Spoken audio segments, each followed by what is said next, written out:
بسم اللہ الرحمن الرحیم۔ ہم اور آپ کو اس زمانے میں ولایت فقیہ کے نظام کی کیا ضرورت ہے؟ انسان جب اس عالم میں آیا ہے، ہم اور آپ اپنی عقل سے مختلف چیزوں کی اچھائی و برائی کو سمجھ رہے، اس کائنات کو پہچاننے کی کوشش کر رہے، چیزوں کو پہچاننے کی کوشش کر رہے، لیکن یہی عقل ہمیں اس بات کی طرف بھی رہنمائی کر رہی ہے اور بتلا رہی ہے کہ محض عقل چیزوں کو پہچاننے کے لیے کافی نہیں ہے۔ ہم محض عقل کے ذریعے سے تمام تر چیزوں کی اچھائی و برائی کو نہیں سمجھ پا سکتے۔ تب ہم کسی بتانے والے، رہنمائی کرنے والے کے محتاج ہیں، اور اسی لیے خداوند متعال نے جہاں پر ہماری ہدایت کے لیے عقل جیسی نعمت سے ہمیں نوازا، وہاں ہماری ہدایت کو مکمل کیا ہے انبیاء کے ذریعے سے، اور انبیاء آئے تاکہ ہماری ہدایت کا سامان مکمل طور پر اس کا مکمل نظام اور بندوبست کیا جا سکے۔ انبیاء کے بعد یہی سلسلہ ہدایت کا باقی رہا ہے، جاری رہا ہے امامت کے ذریعے سے، اور امامت کے اندر بھی 12ویں امام کے پردے غیبت میں جانے سے کیا خداوند متعال نے ہم اور آپ کو بغیر ہدایت کے چھوڑ دیا ہے؟ نہیں، یقیناً نہیں۔ ہم اور آپ کی ہدایت کا ذمہ اس زمانے میں بھی خدا نے اپنے ہاتھ لیا ہے۔ خدا نے ہم اور آپ کو اس زمانے غیبت میں بھی بغیر ہدایت کے نہیں چھوڑا ہے، بلکہ اس زمانے غیبت میں خداوند متعال نے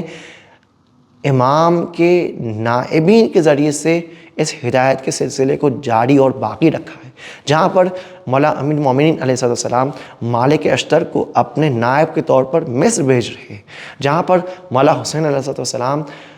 جناب مسلم بن عقیل کو اپنے نائب کے طور پر کوفہ بھیج رہے ہیں، وہاں پر اس زمانے میں، اور جہاں پر امام زمانہ غیبت صغریٰ میں 4 نائبین عام کو معین کر رہے ہیں، وہاں پر غیبت صغریٰ میں یہ نیابت کا سلسلہ امام زمانہ سے اب بھی جاری اور ساری ہے۔ اب بھی اس ہدایت کے سلسلے کو باقی رکھا گیا ہے نیابت عام کے ذریعے سے، اور آج بھی ولی فقیہ کی یہی ذمہ داری ہے کہ اس زمانے میں لوگوں کی ہدایت کرے امام زمانہ کے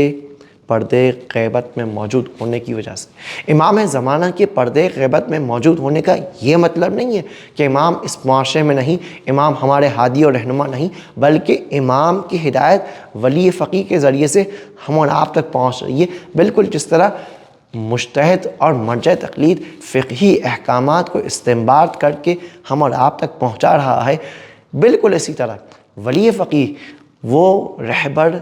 اس معاشرے کا، اس معاشرے کی ہدایت کر رہا ہے، معاشرے کو لیڈ کر رہا ہے، اور معاشرتی امور کے حوالے سے جہاں پر معاشرے کو بھی کسی حاکم کی، کسی رہبر کی، کسی ولی فقیہ کی ضرورت ہے، وہاں پر ولی فقیہ کی ذمہ داری ہے کہ وہ اس معاشرے کو لیڈ کرے اور اس معاشرے کو ایک صف واحد میں کر کے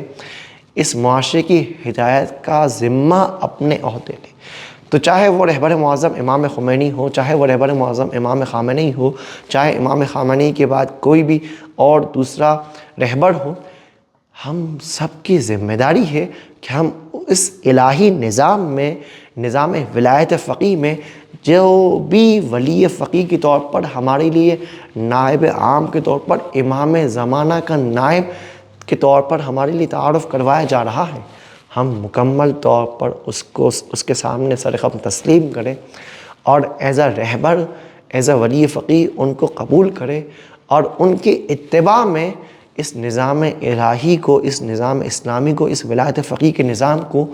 جاری رکھنے کی، باقی رکھنے کی کوشش کریں، کیونکہ جہاں پر ولی فقیہ کی ذمہ داری کہ وہ اس ولایت کے عہدے کو قبول کریں، وہاں پر ہم اور آپ کی ذمہ داری ہے کہ ہم بھرپور طریقے سے اس ولی فقیہ کا ساتھ دیں تاکہ یہ نظام باقی رہ سکے۔ نظام کا بقا ایک شخص پر استوار نہیں ہے کہ ایک شخص پر کے چلے جانے سے وہ نظام تباہ ہو جائے اور ختم ہو جائے، نہیں، نظام کا بقا اس ولی فقیہ کے عہدے کو قبول کرنے سے، اور ساتھ ہی اس ولی فقیہ کا لوگوں کے ساتھ دینے پر باقی ہے